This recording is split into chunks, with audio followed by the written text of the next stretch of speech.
जय भीम दोस्तों, मेरा नाम है सन्नी अम्बेडकर और आज मैं बात करने जा रहा हूँ हमारे संविधान के उस आर्टिकल की जो आस्था की आज़ादी को और भी मजबूत बनाता है। वो आर्टिकल है 26, freedom to manage religion affair, यानी धार्मिक संस्थाओं की आज़ादी का अधिकार।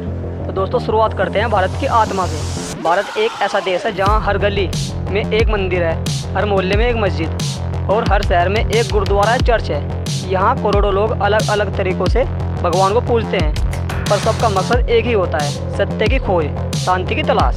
इसी एकता को सुरक्षित रखने के लिए संविधान ने आर्टिकल 26 बनाया, जो कहता है हर धार्मिक समूह को अपने धार्मिक मामलों का प्रबंधन करने का अधिकार है।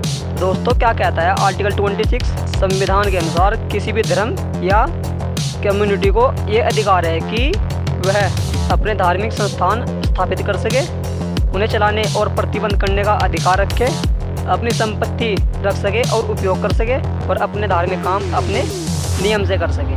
मतलब सरकार किसी मंदिर, मस्जिद, चर्च या गुरुद्वारे में धर्म के अंदरूनी मामलों में हस्तक्षेप नहीं कर सकती जब तक कि वो कानून या जनहित के खिलाफ न हो। तो दोस्तों क्यों जरूरी था आर्टिकल 26? आज़ादी से पहले कई धर्मों की संस्थाएं राजनीतिक दबाव में झुक जाती थी। कई बार धार्मिक स्थलों की संपत्तियों पर कब्जे होते थे।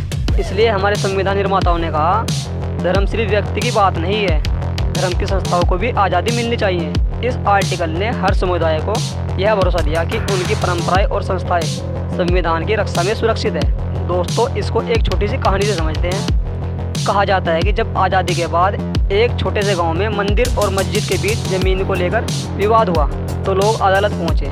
तो अदालत में न्यायाधीश ने कहा यह ज़मीन संविधान की है और संविधान कहता है हर धर्म अपनी संस्थाओं को खुद चला सकता है, लेकिन किसी और की आज़ादी पर हक नहीं जमा सकता। फिर दोनों पक्षों ने आपसी सहमति से ज़मीन बांट ली। एक तरफ मंदिर बना, दूसरी तरफ मस्जिद और बीच में बच्चों के खेलने के लिए एक पार्क। यही है आर्टिकल 26 की असली भावना, जहां धर्म साथ साथ चलता है, टकराता नहीं, सहयोग करता है। तो दोस्तों आज के समय में आर्टिकल 26 की क्या अहमियत है?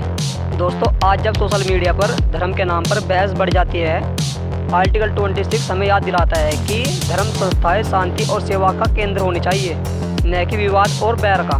जब कोई गुरुद्वारा लंगर चलाता है, जब कोई मंदिर में गरीब को भोजन कराता है और जब कोई चर्च अनाथ बच्चों की मदद करता है, तो वह सिर्फ धार्मिक कार्य नहीं कर रहे होते हैं बल्कि संविधान की भावना निभा रहे होते हैं। तो दोस्तों इस पर हमारे बाबा साहेब डॉक्टर भीमराव अम्बेडकर जी का क्या विचार था?